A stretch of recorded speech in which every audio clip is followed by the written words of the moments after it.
before I get to just sit there. There's so many small things here. What is it?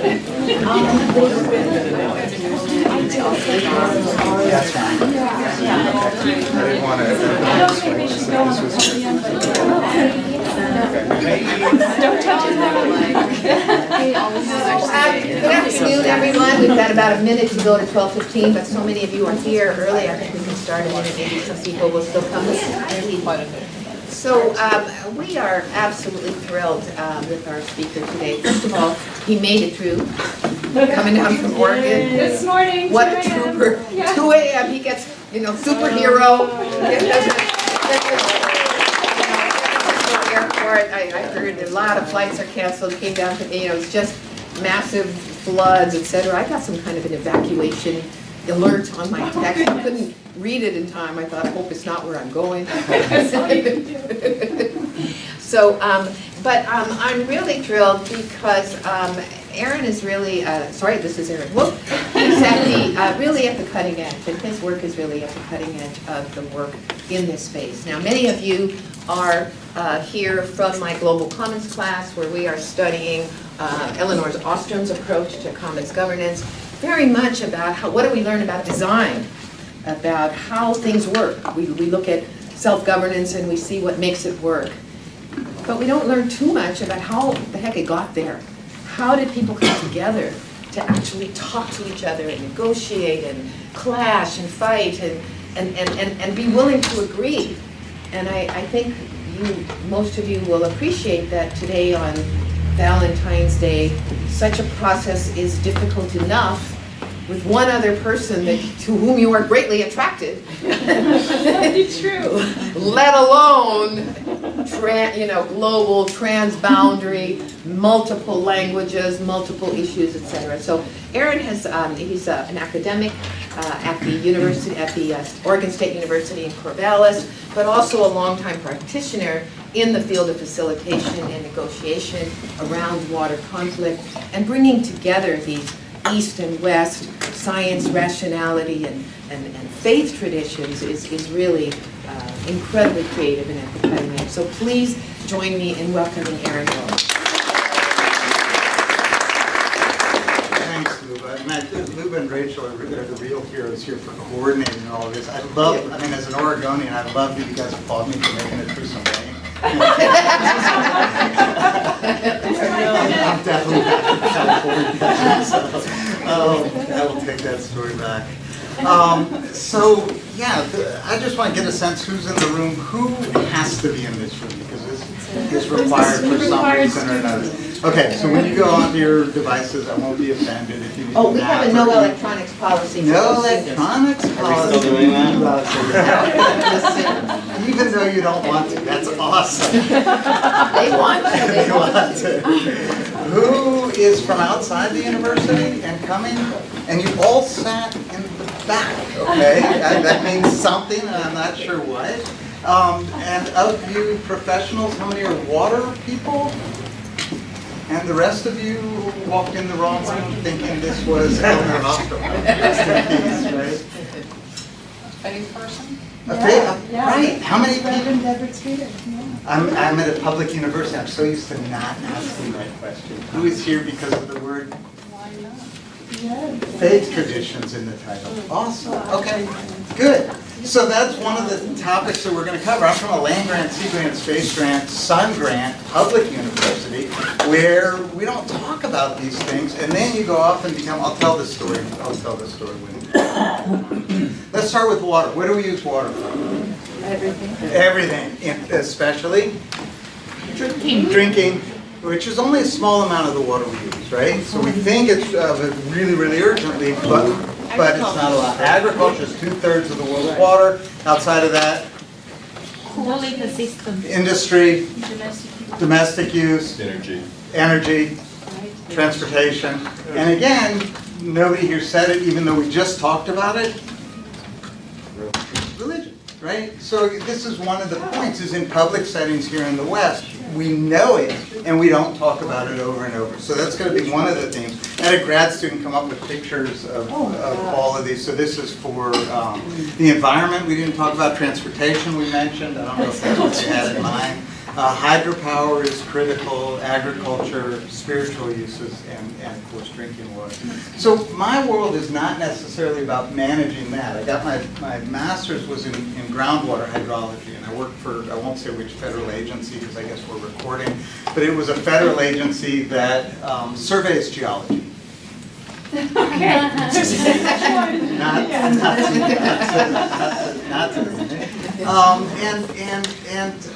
then I started slowly, I got into it because I really wanted to understand water conflict. I wanted to understand the process, I wanted to contribute to it.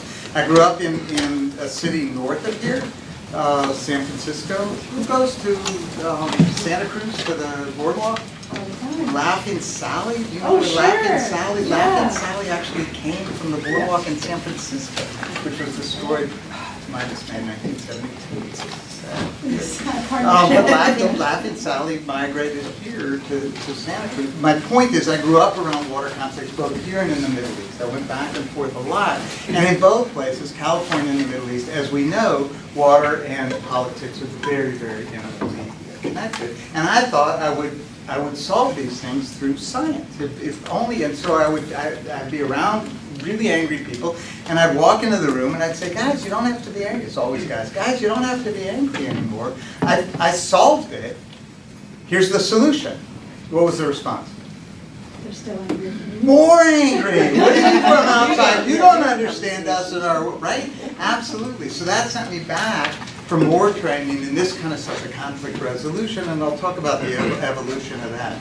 But my point is that we have this clash both in the rationality and the spirituality in the water world. So this is the way water people see the world. We see it through watersheds. Everything's connected to each other. Surface water, groundwater, quality, quantity. The only boundary is the boundary that brings us together, right? Everything within that watershed. And this is the way the rest of the world sees it. The divisions, the boundaries between, for example, California and Oregon, the United States and Canada, or Israel and Palestine, or any of the others.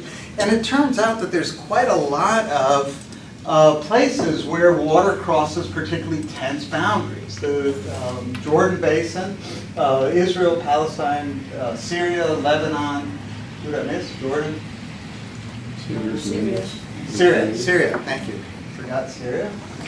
Tigris, Euphrates, Syria, Turkey, Iraq primarily. The Indus Basin, India and Pakistan, the Ural Basin, the Central Asian states, and of course the Nile Basin is 11 countries all the way through the spine of the continent of Africa. Right? So if you look at this, and a number of people did a number of years ago and said, oh my gosh, water crosses boundaries, they hate each other. Anyway, over other stuff, of course, the conflicts of the 21st century will be about water. Kofi Annan said this in 2001. Fierce competition for fresh water may well become a source of conflict and wars in the future. So this is when I started kind of coming into, quote, academic age, where I was interested very much in the Jordan as an analog for the worst of basins that are shared across boundaries. And so that was my PhD dissertation was on that. What was the impact of scarce water on the Arab-Israeli conflict? And out of that came an understanding that these issues are much more nuanced than most people were assuming. The assumption that you're running out of something that you share and therefore you go to war is a super simplistic model that absolutely doesn't account for any of the beautiful nuance of human behavior, of creativity, of empathy, of collaboration, of even enlightened self-interest. It didn't allow for any of that. And so when I started to ask the questions, I asked as a scientist, what do we actually know about water? So the first thing we had to do was map all the basins, not just the 5 that everybody was talking about, but all the transboundary basins in the world. And it turns out there's a lot more than 5. It's 310 basins that are shared by 2 or more countries. It's half the land surface of the earth. 60% of fresh water originates in basins that are shared by 2 or more countries. You don't have to go far from here to be in an international basin. What's the closest one to us here? To the south is the Colorado, to the north is the Columbia, right? So we've got them all. Northern California and Southern California. Yes. That's a deeply international conflict. Tribal. And tribal boundaries, absolutely, absolutely. There are also 600 some odd transboundary aquifers around the world. So this idea of having to share a resource across the boundary is not new, and it's not unique, and it's not uncommon. And the other question I ask more systematically is, what do people actually do? People were talking about those 6 cases over and over and over. The Indus, the Jordan, the Nile, oh, they hate each other, oh, they're going to go to war. But the history, at least what I found in the Jordan was, yeah, there's a lot of tension, and there's a lot of implicit cooperation, sometimes explicit cooperation. And in all of those 6 basins, they'd actually come to some sort of an agreement, not an ideal agreement necessarily, but an agreement of sort. And so if people are pointing to those 6 as the worst of the worst, what else is going on in the world? So we started to compile stuff. We do what scientists do. We count things, right? We compiled all the treaties in the world. We're still coding them to today. The basins, the negotiation notes. How do people actually resolve these in a more systematic way? And this is a really old figure now. We compiled all the interactions, anything 2 states did over water that was reported. We put it on a spectrum of conflict and cooperation. And this figure is, someday I'm going to retire it, but I can't because I think it's now about 10 years old. But it's really important to see that our prevailing wisdom about this and most stuff is neither prevailing nor necessarily wise. This is our experience with transboundary waters as reported over a 60-year period. 2/3 of the time we do anything over water, it's cooperative. Cooperative. And that's all over the world. These are exactly the people we said were going to go to war. These are Israelis and Arabs and Indians and Pakistanis and Azeris and Armenians and Oregonians and Californians and even, well, not North but South California. Not yet.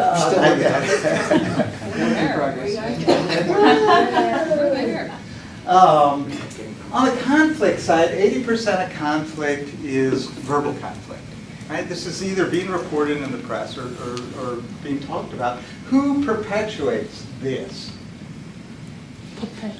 Who? Whoever gains from the conflict. Whoever gains from the conflict? The media, right? If it bleeds, it leads, right? I can't tell you how many times I get interviewed, I'm sure you do the same. Oh, all this rich history of cooperation, oh, it's so beautiful, oh, this amazing elixir that brings us all together. Water wars on the horizon. Inevitably is the, yeah. That presumes, however, that the stakeholders that are doing the arguing respond to the media, rather than the media being pablum for the circus. Yeah. No, I'm assuming it's pablum. I'm assuming they're putting this out for their own purposes. The other party that also perpetuate this is who? Who's in the circus? It's not my circus, it's not my monkeys. Yeah, the politicians, right? So they too, are they speaking to the enemy when they say we're going to go to war over the lifeblood of the nation? No, they're saying vote for me in November, right? Exactly right. So you have a rich history of politicians talking about conflict, press reporting on conflict, and have almost no violent conflict at all across boundaries, specifically over water in the last 6 years. 38 cases, 27 of these are between Israelis and Arabs, and the last shot fired on the Jordan was in 1970, right? So that doesn't mean there's not power issues and control issues and tension and all these other things that go with it, but there's not a history of violent conflict across borders. How many wars over water? 0. The last and only documented war over water was 4,500 years ago. In 2500 BC, the city-states of Lagash and Umma went to war, which then resulted in the first water treaty in history. And that's basically our record of people going to war over water. Now, that's not to say that everything's wonderful. Of course it's not wonderful. It's just we want to keep it in the perspective that it ought to be. None of this is what I want to talk about today. All of this is background to, okay, so I get the scientific approach, and science is really useful to try and figure out policy, and evidence-based policy is really, really useful and important, and it's not enough.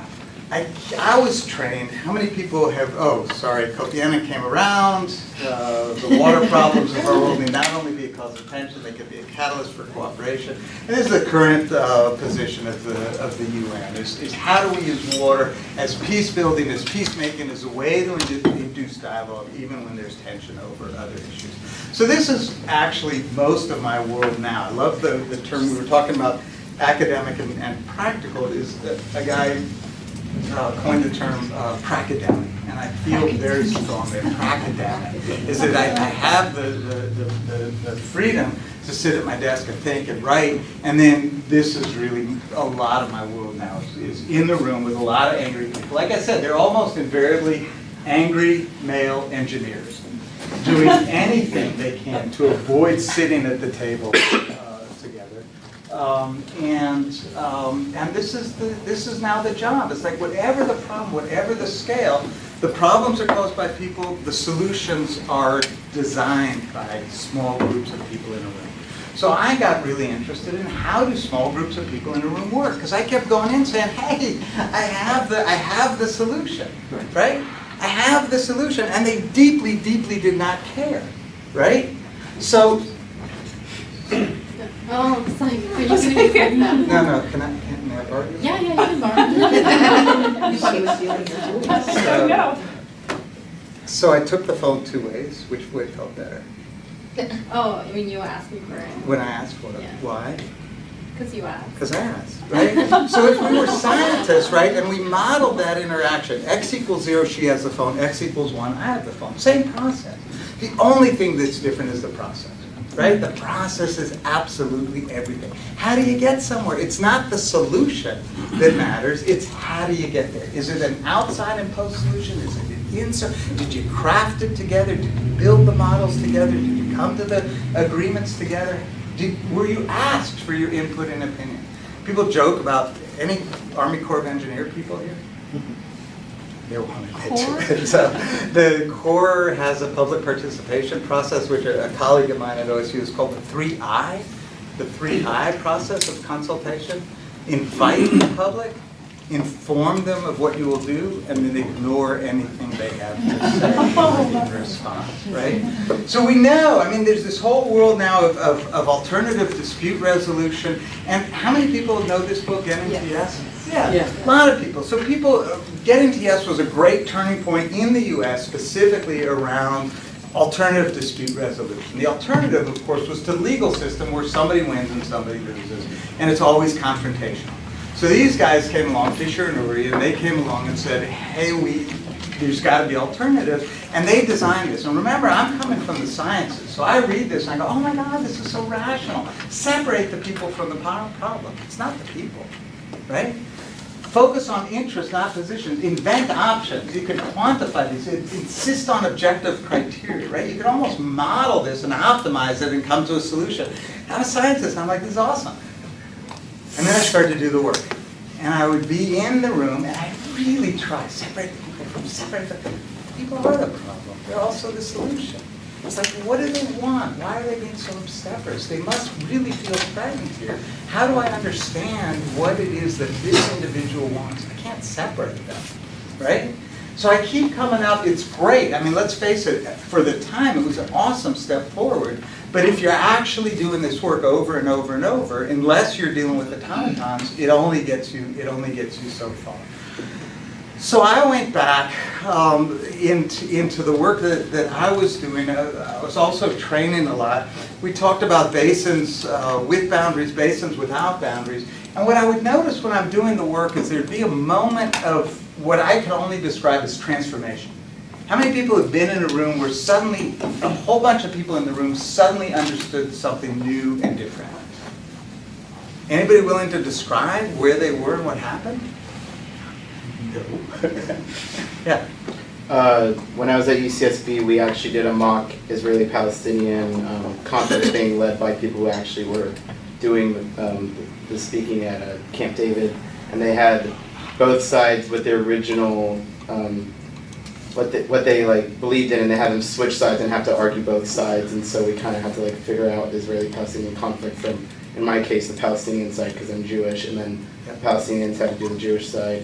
So it was very interesting to see, like, after the 6 hours that we did this, like, it worked at the end somehow. It's awesome. It's an awesome exercise. I had a debate coach also in high school, did the same thing. Whatever side you start on, she'd just yell out "switch" in the middle of it, and you had to be as grounded in the other side. It's a great exercise. Anybody else? Moments of, yeah. Sure. So when I was at the State Department, I was doing environmental I cooperation. love Middlebury. It's like, you don't get this in every college class. What happened when you were at the State Department? So I was over in Oman. I brought Fish and Wildlife Service, National Park Service, a couple folks over to consult on an issue there. And they were trying to wrap their head around what the Omanis were dealing with protected areas. And it was at a high-level meeting, and I brought my principal deputy assistant secretary, so fairly high. And at one point, he was like, you know, we're working on transboundary pipelines with indigenous groups in the U.S. that have to be handled by our office too. And he related it to the issue, and all of a sudden, all of the Americans were like, oh, now we get what you're talking about. Just making that connection to a U.S. parallel to what the Omanis were dealing with. Isn't that interesting? Right? So people, we know this happens in a professional setting. How about in our personal lives? Where do we suddenly get that the world works differently than we thought? Through empathy. Where do we get sudden boosts of it? And who are our parents in the room? Worldview changed a bit when you had kids? Right? One minute you're the center of the universe, next thing's like, yeah, I don't care about your degrees, your pubs. It's like, feed me, change me. That's it, right? Absolutely. Changes, or God forbid, either somebody you love or you yourself get sick or pass, and all of a sudden, these are the transformative moments. So I would see the transformation in the classroom. I'd see them in the negotiation setting, and there's no literature on transformation. Not in my world, not in my scientific Western academic world, right? And so I started to think, where are these analogs? Well, I'm not going to give my students heart attacks so they can understand. I'm not going to require them to have babies for homework. Don't do that. And so the question kind of stuck in my mind. And as I'm doing that, what I would notice is this moment when I would take the borders off of people's maps was one of those moments of transformation. Right? Where they'd be sitting there, they'd be looking, it's like, we're the Jordan Basin, there's Israel, Palestine. I was like, oh, they're gone. And there's this jarring moment. It's like, whoa, where am I? And then the realization, oh my gosh, we really are connected. Right? And those two, hand in hand, really made this a powerful, powerful moment in negotiations. And I would do this in actual negotiations and workshops and classrooms, whatever it was. And invariably, it always had some kind of a powerful effect. So I was doing this with a friend at the World Bank who I knew was a great water guy, well-respected water resources and water education. And I didn't know also was a deeply believing, practicing Baha'i. And so I was asking him, I said, what is it about these two images? And how do we get at these transformations? What's going on? He said, and this, bear in mind, Western, land grant, sea grant, space grant, college of science, all this stuff. He said to me, it looks like an analog for spiritual transformation. He says, isn't this what faith traditions try and get you to do, is to take your own borders off the map and think more about your relationship to your watershed, whether it's humanity or to the divine or whatever language you're comfortable with. Why don't you go look at how transformation is dealt with in the spiritual community, in the faith traditions, and see what you can bring back into our world. So all of a sudden, you guys, this is not a public university, right? Middlebury. Okay, had you been at a public university when you got that suggestion, all your little red flags would have gone up, as did mine. It's like, no, we don't do that, I'm a scientist. We don't do faith, we don't do transformation, we certainly don't talk about people's religions or ask about their experience in engaging in religion. But as the scientist, right, the challenge and the opportunity were so great. As a scientist, you couldn't pass it up. And that's what I finally decided. I just decided that a good scientist goes where the science leads, even if it leads to spiritual enlightenment and transformation. So that was my path in for the next. Fortunately, I had a year of sabbatical coming up where I could pursue these questions. Fortunately, I had tenure, so they couldn't fire me for these questions.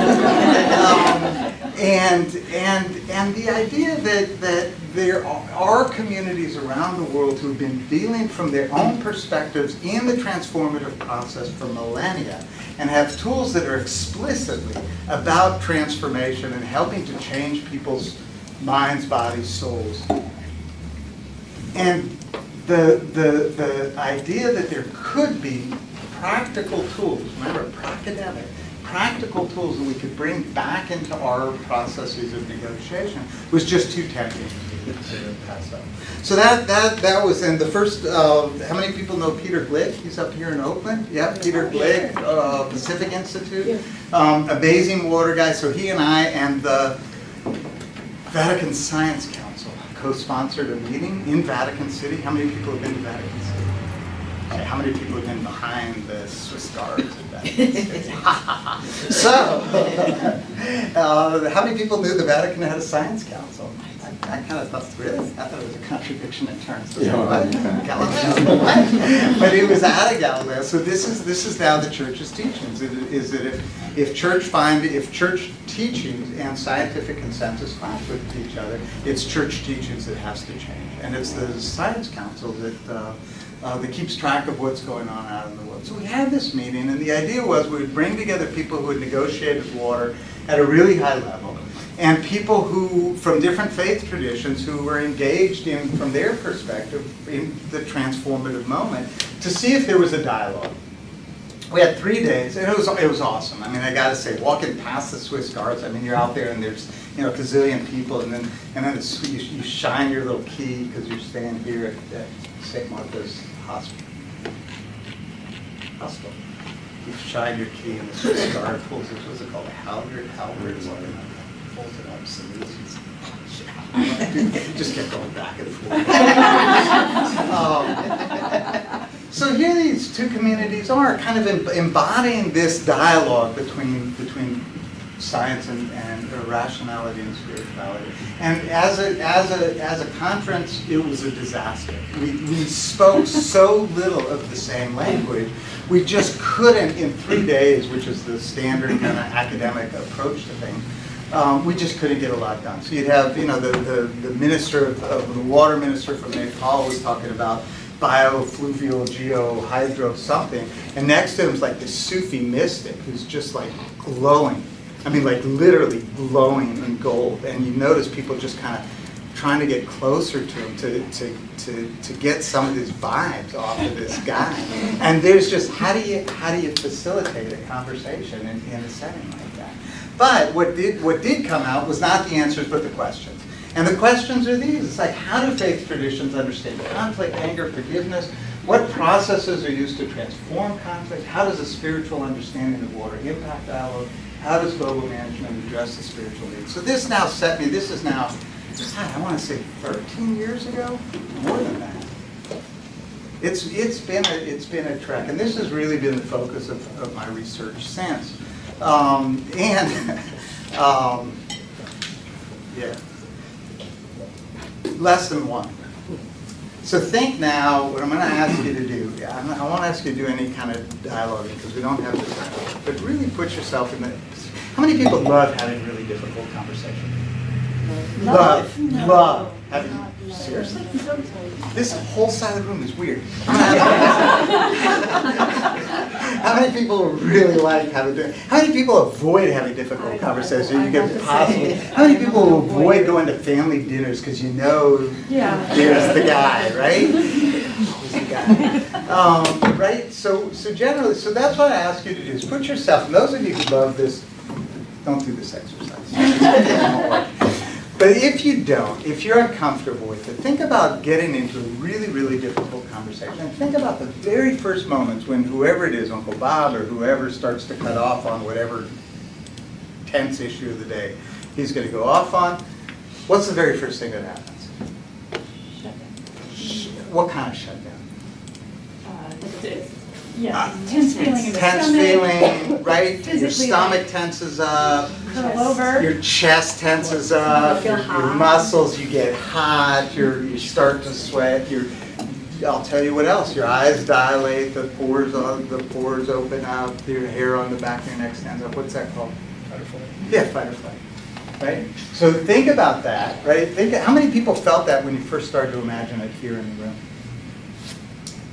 Right? So here's how powerful that is, right? We call it an amygdala capture, right? So your amygdala sits here at the base of your skull, and it's always scanning things for what's going on. And to find out, is there danger, right? Is there danger? If there is, it takes over. The amygdala captures your whole body and helps you decide, fight or flee. But it takes over absolutely everything. So here we are in beautiful Monterey, California, in a classroom so comfortable. It's not hot, it's not cold. How many people had lunch this morning before you came? How many people had any food at all before you came? How many people feel generally sated in their lives? How many people knew when they were thinking about it, they knew it was only in their imagination? And your body still thought somebody was trying to kill you. That's how powerful this is. You just think about it and your amygdala goes, whoa! Right? So when we say to people, oh, just calm down. It's like, seriously? 4 billion years of development? I don't think so, right? It's not a question, just calm down. Now, the good thing about that is it only really has to last for about a quarter second. And at that point, you can't do anything. A capture is a capture, and the only thing you can do is acknowledge it. Say, oh, okay, there's the amygdala. Okay? Now then what starts to happen after that? You start to work up here. Before you start to work up here, what's going on in here? Everybody get angry, frustrated, right? So you have this physical response and you have an emotional response, right? And you notice a lot of that energy is around here. And then what's going on? What do you start to do when Uncle Bob's talking? What's going on in your head? Should I go to the bathroom? Should I go to the bathroom? You're thinking all the answers to... This is where he's wrong. This is where he's wrong, right? Absolutely, right? So then, right? So this is now up in here. Now, the next level, how many people, you guys who like this exercise, explain why. Those of you who said, I like getting into difficult conversations, what does that even mean? There's something that needs to be addressed, and I'm not a passive-aggressive person, so it's better just to address it head on. Address it head on. Or is that just stubborn? You're stubborn. They're stubborn. Nice. Okay, because there are, so let's, first of all, the structure that we just described turns out to be a fairly universal structure. This idea that we have 4 basic needs, the physical needs, and we feel it when we're threatened, the emotional needs, which is our response, the mental needs, and the spiritual needs, right? These are 4 basic sets of needs. And we react to them differently when they're threatened, and when they're threatened, we try to protect them collectively and individually. We try to protect them with the tools that we have at our disposal, with physical ability, with emotional, we put up walls of anger, we put up walls of frustration, we get up and leave. But there are other tools also that we can use to help move us, because you notice when you get up here, when you start to think, how many people have ever been in a tough conversation and learned something surprising? Heard something that, oh my God, they're not crazy or brainwashed or nuts, right? I mean, you think about it, here we are, right? Every representative democracy in the world is split about 50-50. Right? Whatever spectrum they have, it's split about 50-50. Right? So that means wherever you are in your own political spectrum, at least half of the world or half of that country disagrees with you. So you have 2 choices. Either that entire half of the country is stupid and brainwashed and wrong and ignorant, or there's more than one legitimate way to look at the events of the day. That's really hard, right? But if you can do that, this whole process starts to get easier. And so there are tools you can ask, because it gets easier when you move up. Notice that I'm talking about energy from down to up, right? What are those called, the centers of energy? The chakras, right? So this absolutely, the physical chakra is down here, the emotional is here, intellectual or mental is up in here, and the spiritual is up in here, right? And you feel this if you start to notice when you're having difficult conversations exactly what's going on. And then there are tools, very, very simple tools that we can use to help induce the energy up here and have a better conversation. So just for instance, from physical to emotional, you take that amygdala capture and you use it as a flag. You say, whoa, something's going on, and you're going to do three things. You're going to stop, you're going to focus on your breath, and you're going to go into listening. Because if you do anything else, you're just going to exacerbate the situation. Now, obviously, if you're in physical danger, you run like hell, you fight like hell. I'm not touching those kinds of issues, right? But in a normal conversation, instead of your first response, which is what? Argue back, right? Anger is a great shield protecting your vulnerability and gets you almost nowhere in a conversation because your anger generates what? Their anger, which is a great way to have a conversation, anger against them, right? That's where we usually stop. But if you're going to be, of the two of you, who do you have control over? Only yourself. So if you then take control and you become, I'm going to be the grown-up in this conversation, you stop and you breathe and you go into listening mode, you're able to allow that amygdala capture to pass, and you're going to say, what is my most reasonable response in this situation? What is the action I really want to do? Not that my emotions are leading me to do. What do I really want to do here? And so here, you're going to stop, breathe, and listen, which gets you up here.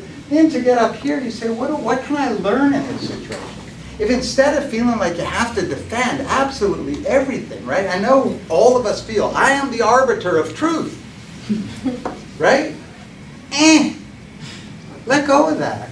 See what you can learn about the other side so that you can arbitrate your truth better, right? If you go into a conversation willing to learn, it's an entirely different conversation, right? Stephen Covey read 7 Habits of whatever it is, really successful, efficient, better people, whatever 7 habits. One of them's listen. He says, if you want somebody to understand you, what do? Seek first to understand, right? He's paraphrasing Buddha, it doesn't matter. He gets the. All right, so emotional to mental, we're going to say, what, yeah? Just one question. What happens when that message, the emotions, in that message, the emotions is like a fundamental component of the conversation? Yeah. Of your point? Yeah. Do you have to also like suppress them? There's no have to here. What I'm suggesting is do it consciously. Do it mindfully. I sometimes punish my children in a very mindful way. I've even slapped my kid's hand when they keep reaching for the electricity, right? I'm not doing it out of anger. If I did it out of anger, it would be a very different situation. But I'm consciously saying, okay, the only thing I know how to do to stop this potentially dangerous action is to cause harm to my... It's happening here and here, not driven by emotion. If you want to express very, very strongly that you feel strongly about something, absolutely. Just do it consciously and mindfully, right? That's what this stopping and breathing and listening gives you. It gives you the pause to say, what really is meant here? And it may be, right now, I just have to let loose a big storm.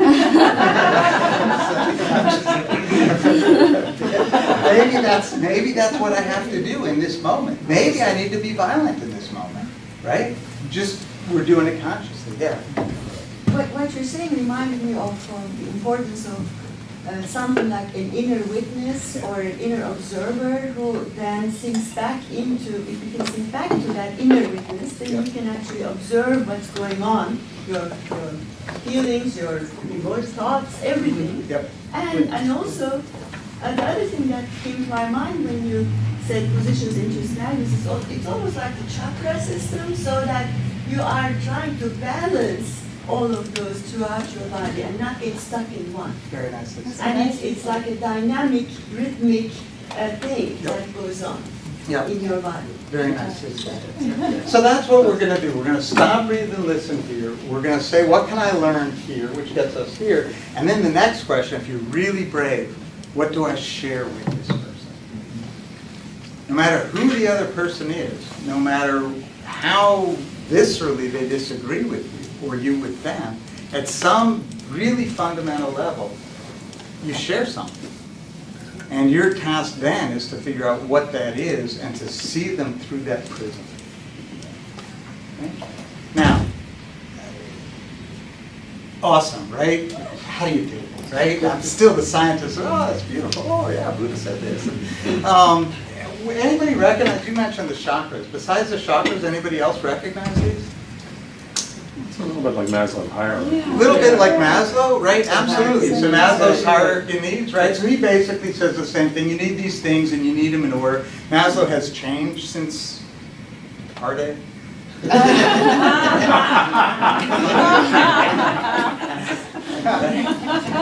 But beyond Maslow, it's actually deeper and older than that. Anybody see it older or deeper? What is it? Where are the roots of these kind of four touchstones, the four worlds?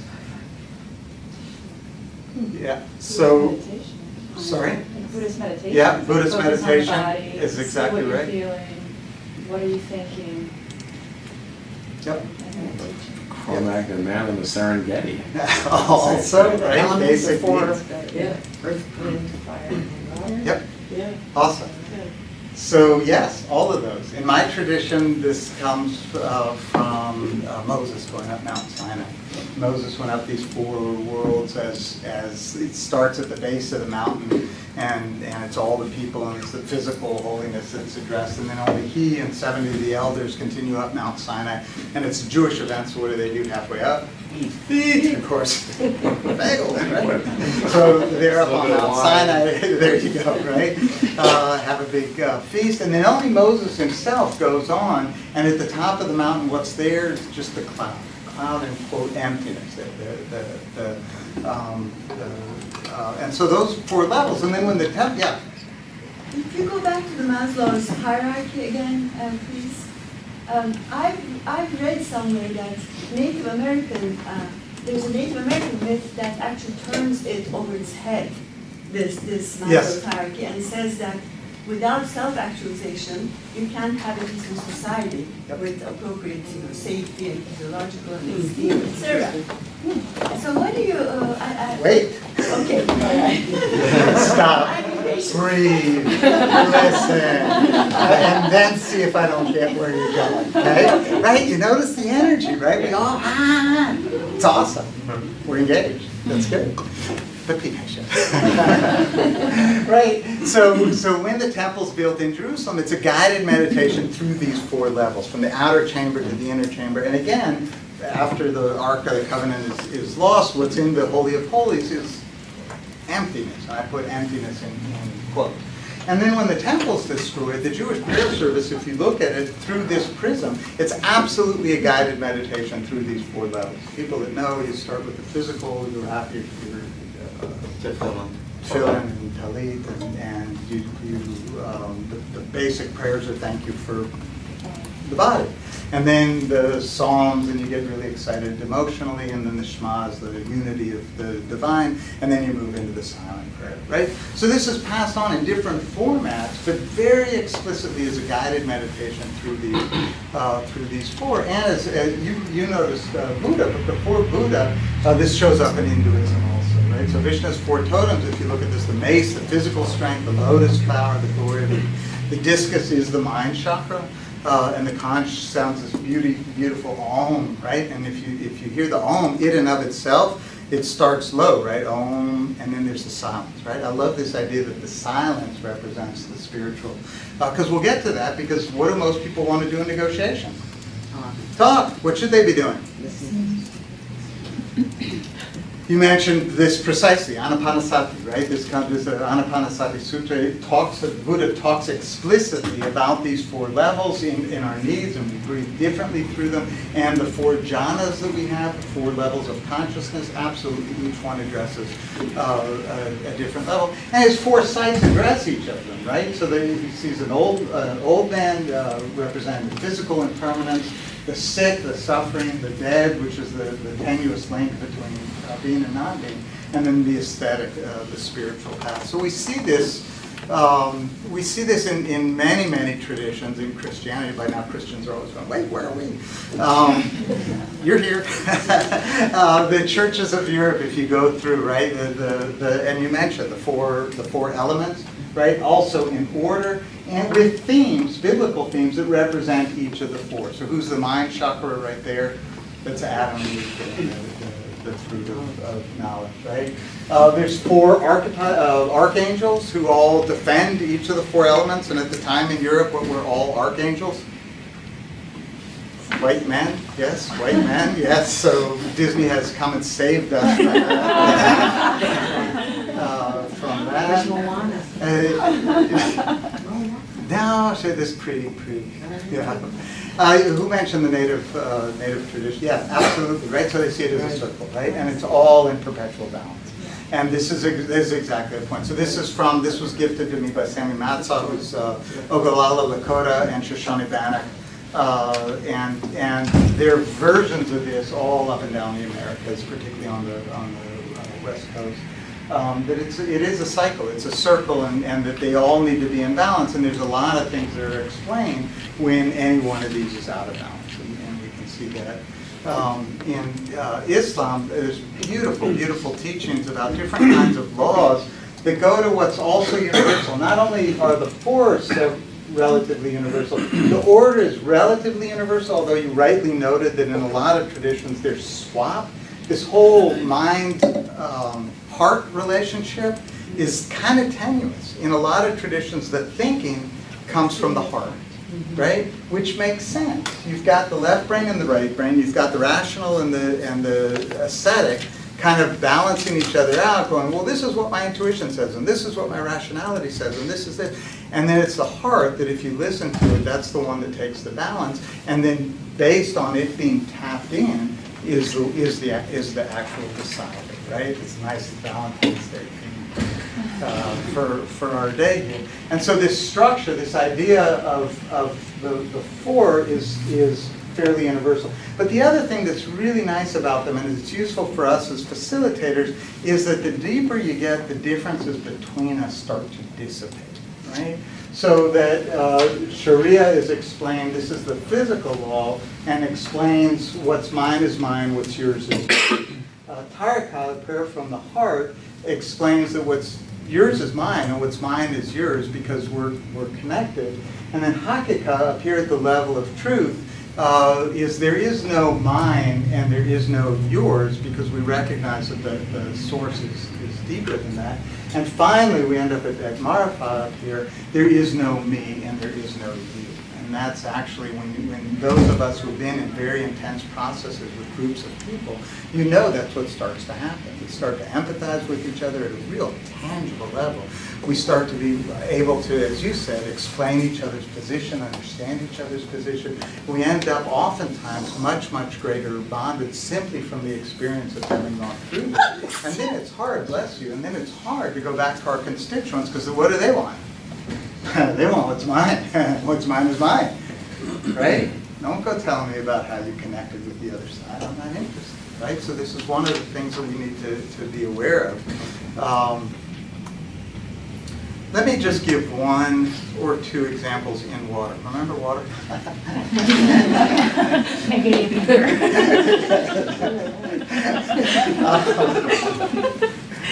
So one of these is this idea, again, building that what happens if you're stuck anywhere, there's a number of different tools. I want to reassure, I did finally write all this down in the book, and I'll give you the reference at the end of this.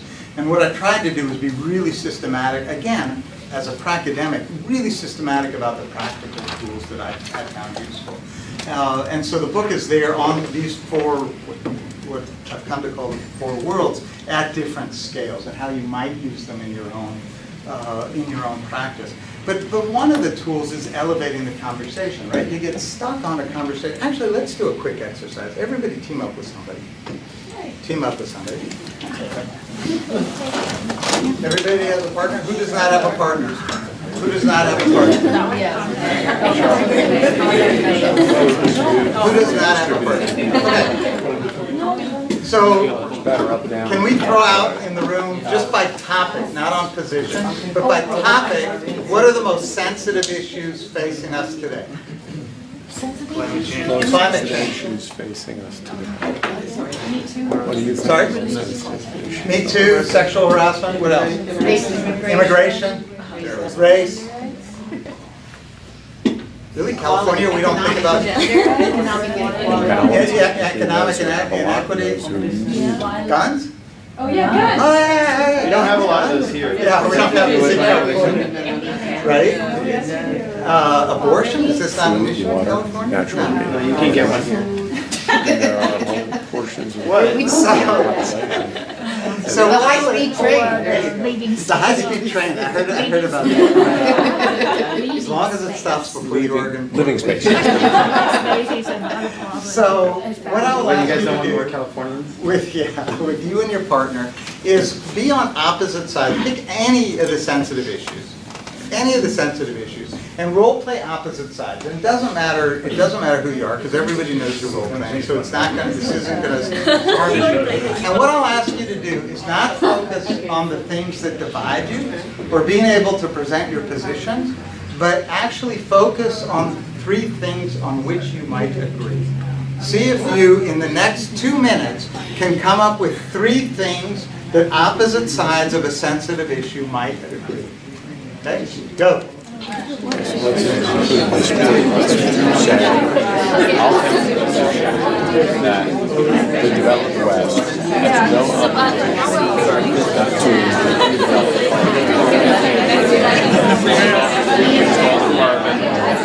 you guys can other ways to get the same way. We don't care about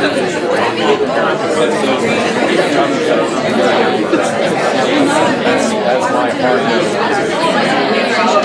you can take the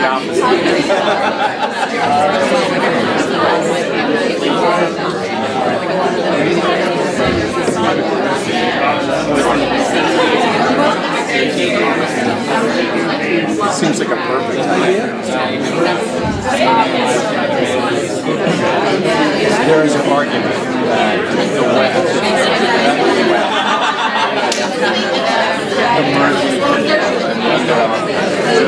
allow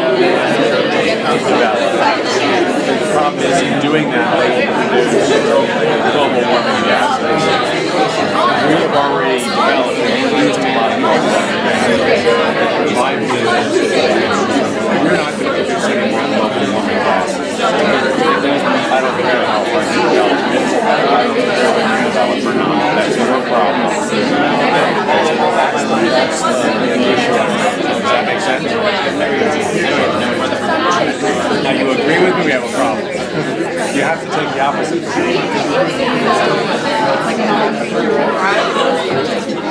Come back. Come back in the room.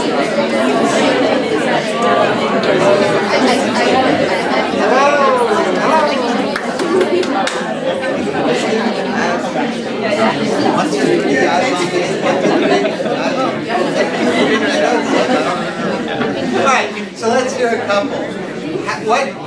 How many couples did not come to a single one? Okay? Not a single agreement. Not a single agreement. So tell us about what was your issue on what did you agree? One thing. Yeah. Yep. Shh. We had abortion, Yep. and the first one was nobody's trying to get pregnant just to get an abortion. Nice. Did you have others? Did you have others? We had, I think, what was it? Okay, one's good. Who else got that? What did you guys have? Well, we were talking about borders Uh-huh. and having open borders, and I think we agreed that having open borders is a boost to an economic incentive for the country. So both sides could agree to that? Yeah. Okay. Who else? Yep. So we picked the topic as guns. Uh-huh. So we have three points in which we agree. The point number 1 is to have a limit. For example, not to have 5 or 10 guns in your house, but maybe 1 per family. What to say the second point? We both agreed on background checks, Uh-huh. mental health checks. Yeah. And what was the other one? I can't read. The third one is that you don't need, I mean, if you're going to have one gun, it is not going to be an M16, right, or an AK-47. Yeah. So agreeing like it has to be like a small gun, or like you're not gonna kill the whole neighborhood with it. Just yours, yeah.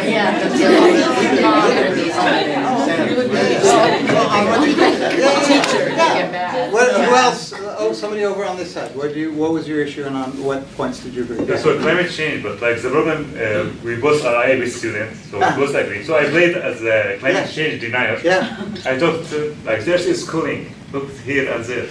She had like good replies, there's difference between weather and climate. Yeah. Yeah. Well, so the challenge was not to represent each other on our differences. Yeah. The challenge is to find three things on which you can agree. So on climate change, the big debate on climate change is what? On what could both sides agree immediately? It's happening. It's happening. It's happening. The idea that people, whether people are responsible or not, that's the part that's the debate.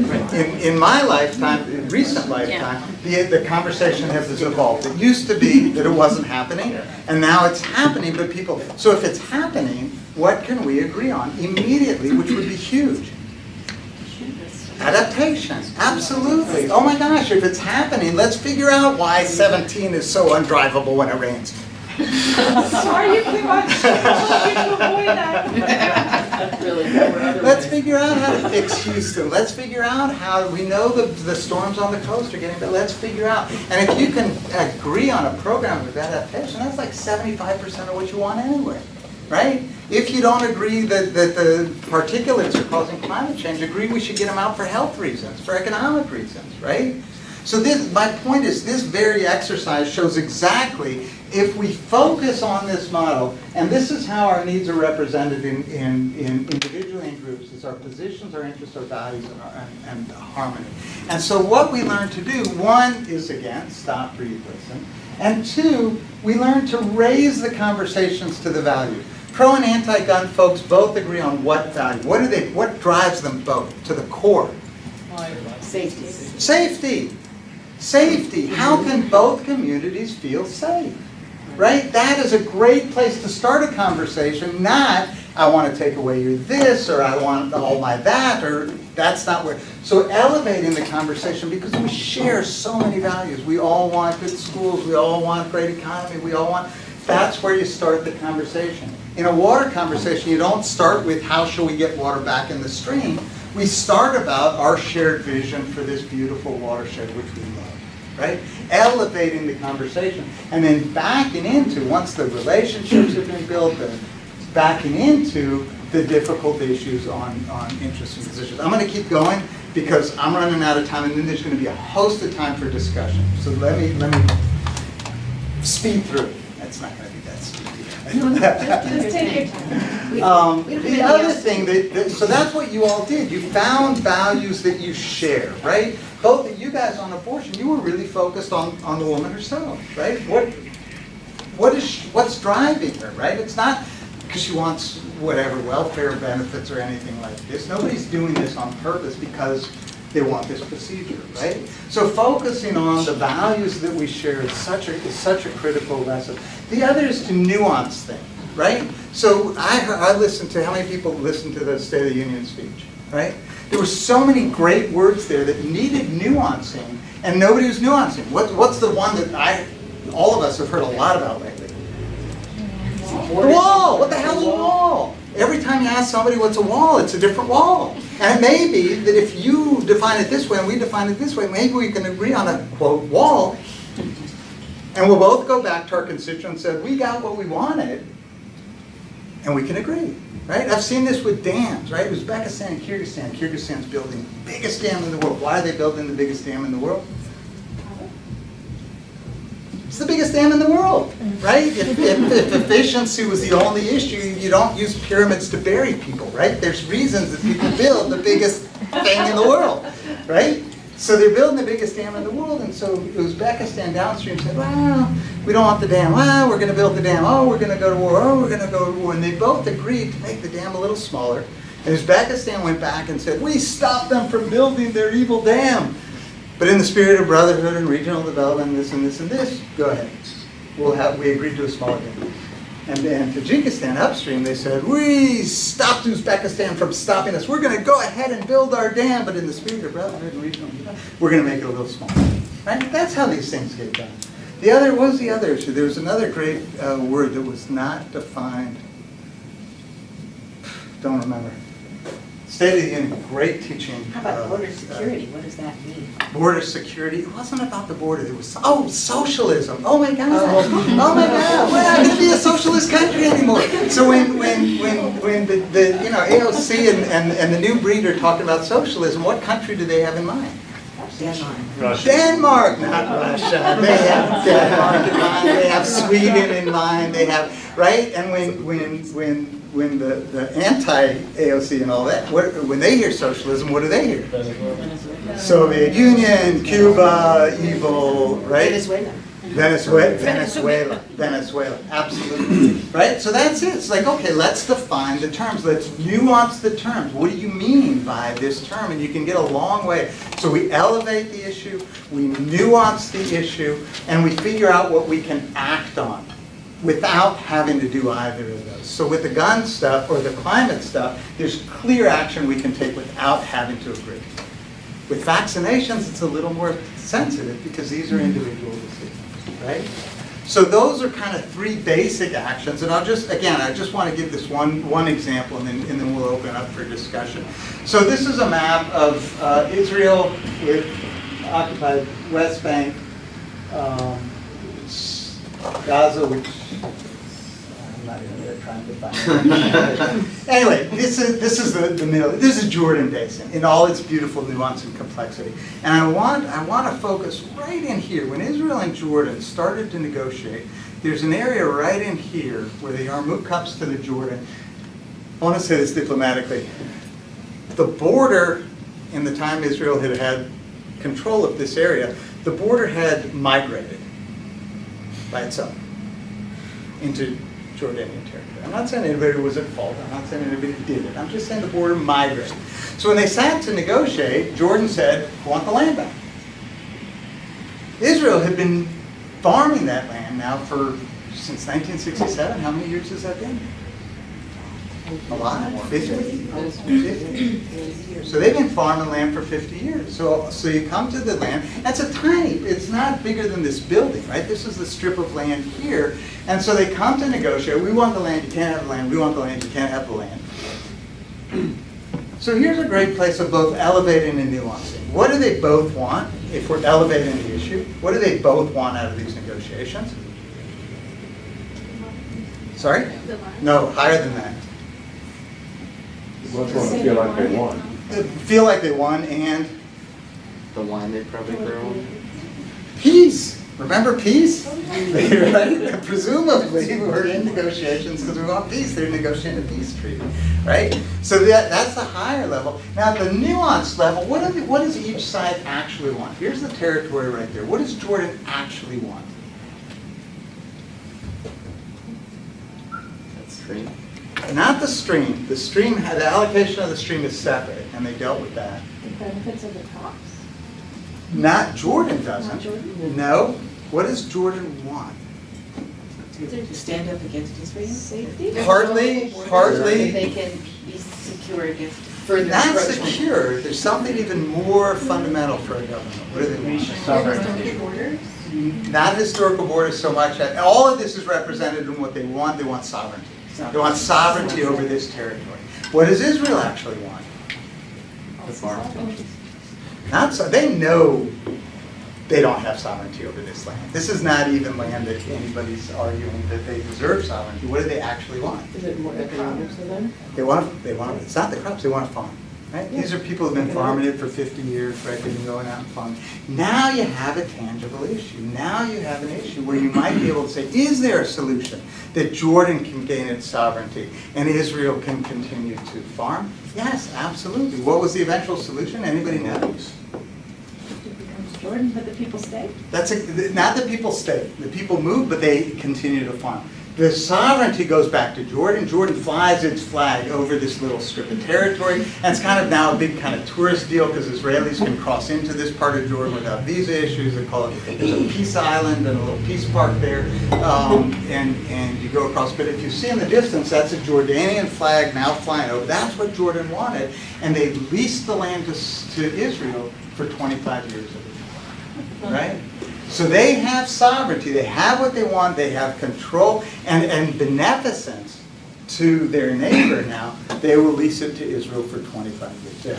Is that the valley in Hagolan in Galilee? It's Right where in the Galilee? two come together. So it's where the Yarmouk hits the Jordan. You know where Naharaim is? Say again? Naharaim? I think I've been there before, so I just didn't remember which part of it was on. So this idea of elevating the conversation, one of the ways we do it is to remind ourselves regularly that spirituality is an integral part of a water conversation. We tend to forget. We want to measure, we want to quantify it, and basically what we're doing when we do that is we're closing one eye and we're trying to see perspective. And we're sitting around a table with people, if it's in the rest of the world or the tribal communities or a lot of our communities here, it's like, wait a second. You can't take my sacred spring and transport your coal slurry without recognizing that this is not simply a rational process. Let's talk about the sacredness of the spring. We've forgotten how to do that. And so one of the ways I'm urging is we collectively, and especially in academia, and especially in public academia, we need to remember how to talk about faith again. The idea that we just can't do it is absurd. Buddha actually hasn't resolved a water conflict once upon a time. Came to a spring, I'll stop here. It's such a great story. He saw these two armies setting off against each other, and he came to the princes. He said, what are they fighting about? The princes didn't know, so he came to, I don't know, the vice princes or whatever. He said, what are these guys fighting about? They didn't know. So he came to the soldiers, said, what are you guys fighting about? He says, well, the spring, the stream. We can't figure out how to allocate it upstream. So the Buddha went back to the princes and he said, is the blood of your people worth less than the water you're about to fight over? And that stopped the problem, stopped the issue right there. The idea that again, representatives of faith communities can be helpful, are legitimate stakeholders, have tools at their disposal that can be useful is one of the lessons that I've learned in this.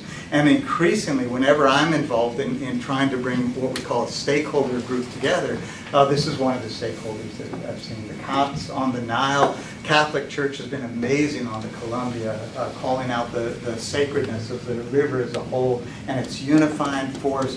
The Baha'is have amazing tools at their disposal for process techniques. A great, it's one that will never fly in the West. When you bring an idea forward in a meeting, it's a spiritual practice to relinquish ownership of the idea, right? What a great idea, and it's never going to fly. That's mine. I'm going to fight for it to the death. Quakers also have really great ways of, especially the use of creative silence in meetings. There's a host of things. Let me just put that up there, not to self-promote, maybe a little, but I do. Yeah, blah blah blah. This could be a much longer lecture. That is serious. It is a class. It's a whole class. But then if you're interested in using this stuff, and again, I'm coming from this absolutely from a pracademic. I was not interested in religious thought for its own sake, but rather what are faith communities? How can they help inform our practice of helping to manage difficult conversations, starting internally, right? How do we manage? And so I put this up mostly, if you are interested in this, go on Island Press's site and use that code and you get 20%. On that, thank you. You've been very patient. Wonderful.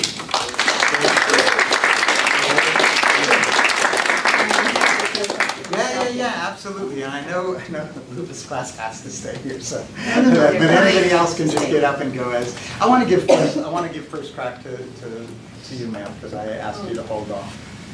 Oh, I would like to mention, we were talking about nationalism as a problem. Yeah. And we came to a shared understanding that attachment to identity is important.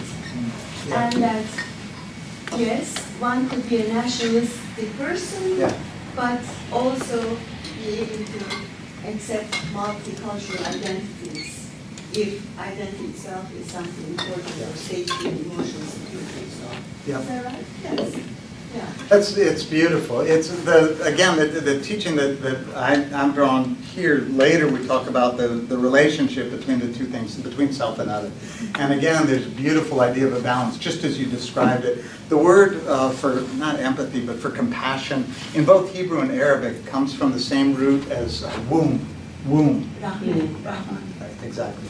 So the idea is that a woman gives her life force to her child, but only as long as she's healthy herself. So it's this beautiful balance of needing to fill your own needs, and from a position then of security and strength, be able to reach out and be empathetic to the other. It's a nice description. I'm so grateful to you for expanding the understanding of dialogue from our rational minds to something much more valuable and interesting. Well, thank you so much. It's not me. I credit, Buddha and Jesus. I know, Yeah. In your opening remarks, you'd mentioned that as you sort of climb that 8-square grid, things got easier. But on transnational border issues, you're dealing with different cultures, different religions. It would seem you have a great opportunity for completely asymmetric or orthogonal values. And how do you, one culture may value life, another may not. This is an extreme example. How do you deal with finding a common value to discuss joint interest in when values across boundaries can be so irreconcilable? Yeah. That seems to be a really hard problem. Yeah, I would just tweak a little bit what you said. I don't know of any cultures that don't value life. I use that as an experience. The spectrum of life extends past what I would define as the end of life. But having said that, my experience is a couple of things. My experience is, if you want to find the differences, you always can. If you want to find the similarities and the places where we agree, or the places, just this. I mean, I've done a lot of work in the Middle East where we talk about these four worlds from different perspectives, and then use it as a basis for. Then what are the techniques, the diagnostic techniques to flush out those interests, rather than just sitting in the denial mode? Yeah, you got to get the book. You got to get the book is in our library already. Shame. So, but I would urge you to buy it yourself and, like me, read it on holiday, which is what I did. I guess following after I didn't think about negotiating with the Taliban or with ISIS. You're dealing with, and when the women's conference happened internationally, man, I mean, talk about water management is like a piece of cake compared to what is the proper role of women in society. But the question I wanted to ask you to follow up on is something that has been described in international negotiations. The negotiators hold up for 2 weeks. It's COP17 or COP23, and they start really mad, and then they work together, and they have beer, and they're up all night, and they begin to. And they just move into this zone, and they emerge, and they say, "We did it," and a bunch of people, man, you got rolled, babe, right? Yeah, right. They go home. And I remember even from some of my earlier days in sort of progressive thinking, some left thinkers said, "Don't ever talk to the other side." That fear that your empathy will. Suppose you start feeling empathetic towards the ruling class. You're going to fight a working revolution. So that issue of finding common, there's two issues. One is, how do you know you found common ground and you haven't been outwitted by a more powerful political bloc? And then the other question is, you really have. I mean, Paris was such a breakthrough, I thought. But you have to go home. How can you spread that space? How do you bring in all those other folks who haven't gone through that process of what you're describing as a personal transformation in order to achieve a collective outcome? Sorry. How much time do we have? Well, this is the question for international governance, right? So I don't know that I have quick answers. I have two good sources to go to. First of all, for this question, how do you negotiate with the Taliban? In fact, I would urge, my go-to touchstones are those three. Elevate the conversation, nuance the conversation, focus on action, right? Those are the three. And if you can do that, you don't have to agree on a worldview to decide that we should stop shooting at each other. You don't have to agree on, what don't you have to agree on in order to come to some kind of an agreement. And if you do, I mean, if there are ways to elevate this to shared values, I think people share more values, especially, I hate to say it, especially people, I'm not going to say it, because I don't know. It's not because it's sensitive, it's just because I don't know if I'm telling the truth, which rarely stops me anyway. So those are three, and of course it doesn't always work, right? You guys know, it doesn't always work. Sometimes you go home, it blows up, people have screamed at me in languages, different languages, and we're stormed out, and so it doesn't always work. And this other issue of going home, I'll refer you to a guy named Eddie Kaufman. I don't know if you've come across his work. Eddie Kaufman's an amazing guy. He was a prisoner of conscience in Argentina. And he was tortured in prison and then got out and realized that to heal the country, they would have to think very seriously about this idea of reconciliation. And so he developed these workshops initially for people who've been in prison and their guards. And this kind of reconciliatory, and over the years he started doing this all around the world. He then moved to Israel. He does it with Israelis and Palestinians. He does it with Irish. Anybody who's in deep, deep acute conflict. He does these healing workshops in 2 weeks, very, very intense. And bless him, he's written about every single day the exercises he uses, the responses he gets. And I refer to him a lot in the book. And this is one of his last 2 days are deeply, deeply dedicated to going home, the art of going home. And he thinks about all of these. How can you stay in touch with people so that it's not so jarring when you come back and it looks like you've been brainwashed? It's like, I don't care that you made friends with me, right? So I highly, highly recommend his work. I reproduce in the book, I have just a page of his that says these are the things you might think about. But if you really want the nuance of it, I recommend his work a lot. Can I just do one follow-up? Yeah. I just think perhaps there might be, like when students do simulated negotiations and all of a sudden you have to put yourself in the shoes of Iran. Maybe we need to do a little bit more of that in the policy world as well, not just communicate what we agreed to in Paris and what are our NDCs, but what is the process that we went through to get here? And we try to build in more, that's part of an educational and, nice. Right? Yeah, I'm with you. Two things.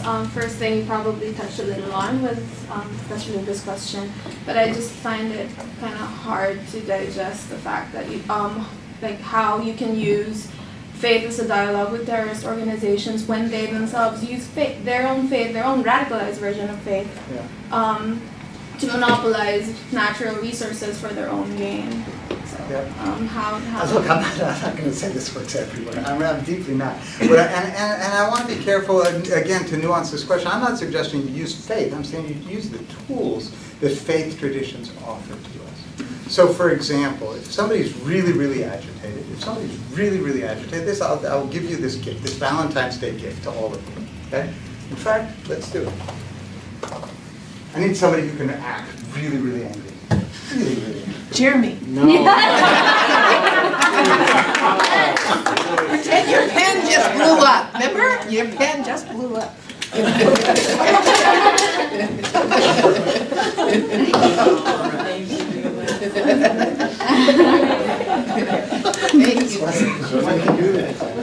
won't like him when he's angry.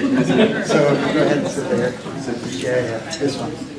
How angry may I can scream? How angry Just like you did the other day, your pen blew up, you stormed out, you were pissed off as hell. Why? I was really calm today. Like, I'm gonna screw it up. So what can you play at real anger? I mean, that you can really tap into and get angry at me as an actor who will then take your opposite role. Homework Friday night. Huh? Homework on Friday night. And what broke it? Yeah. He broke it, so he snapped it in half. Really? Say, what you decide. What, something that I'd get super angry at? Yeah, because I'm really going to push you Who's right. teaching you Spanish class? tap into that.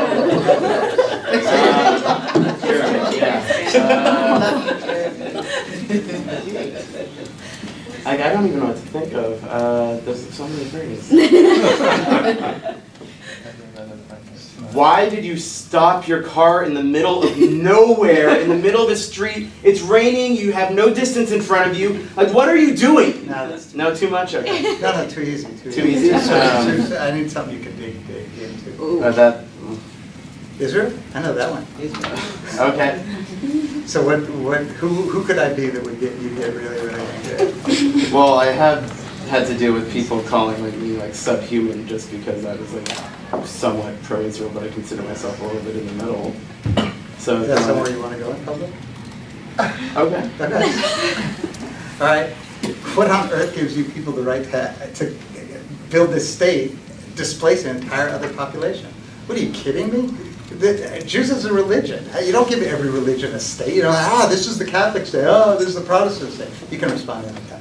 Yet there's 24 other Arab states, and you're considering that one religion Arab's can't not get a religion. What are you talking about? Arab's not a religion. Islam There's no Muslim is the state. There's official no Muslim religion state. of 24 different countries. You know, if you had just stayed in Europe where you were safe instead of trying to go and stayed in displace Europe, they were another trying to place. kill us. Like everyone was trying to leave. So that's They're a trying problem with Germany. That's not a problem with It was the a- Palestinians. What on earth are you talking Anti-Semitism about? has been an issue throughout history that you don't Oh, even. you guys always cry anti-Semitism whenever it comes down to it. That's like your go-to. So, anti-Semitism. And usually Get when they over go it. to us, it's usually just kill us and not even have to deal with our problems. Well, maybe there's a relationship. Maybe you should try and be better citizens of the world. That's all Judaism is trying to be a better person, to be able to try to better themselves. And you're telling me that this religion doesn't have any like chance of doing anything with anything they're trying to do.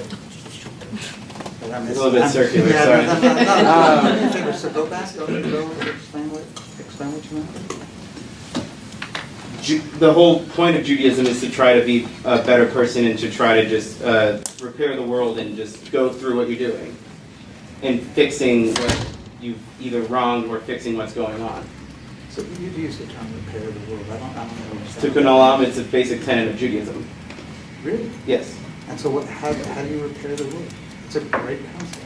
It depends on the situation, but usually doing good deeds. And you can bring that into your daily life. It's not like a religious thing that you just do. I don't really usually consider myself very religious, but that's something that I do try to live by. Wow. Cool. It's probably a lot about Judaism I don't know. Probably. I don't know. I'm not that religious. Oh. That'd be kind of interesting to dig into it. No? See where the roots are of some of this stuff? I've studied the history of it, but realistically,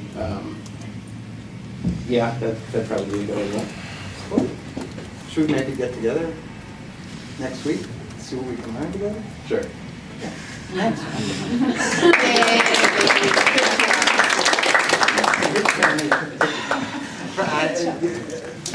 Full disclosure, it's not a secret, I'm Jewish, but I'm also No, I figured. I'm a dual citizen with Israel, so everything I say in the. You're not anti-Semitic? I'm not anti-Semitic. Try not to be. There was a willful choice on your part to de-escalate that quickly. Yeah, how'd I do it? When did you feel least comfortable, Jeremy? When he told me to get angry about something. I started to walk towards you. Because I didn't know how loud I was going to scream. I can scream pretty freaking loud. I believe that. And then, so what was the act of de-escalation? When did you feel that there was a turning point, if there was a turning point? Probably when he sat down and got close and looked at me instead of standing above me and like talking down to me. It was verbal. You stopped verbally stepping on him. Yeah. You gave him some verbal room. You're both right. Yeah. I was trained to do this in my last job, and they called it mimicry, where you like take a calm position and lower your voice. The other person naturally follows suit. Mm-hmm. Yep. All of that. You three felt it exactly. And the tool is really easy. Sit next to him, not like next to, but next to him, kind of 45-degree angle. How many people are involved in conflict? How many people are in relationships? Yeah. So this is your So this is your Valentine's Day gift. The next time you get triggered, and I too get triggered, and we have a well-established formula where I do all of this. I sit and I open up and I I go into listening mode, she looks at me, she said, don't mediate. Don't mediate. So, but the tools are sit with them, listen, which is really hard to do, but it gets easier and easier. Just simply listen.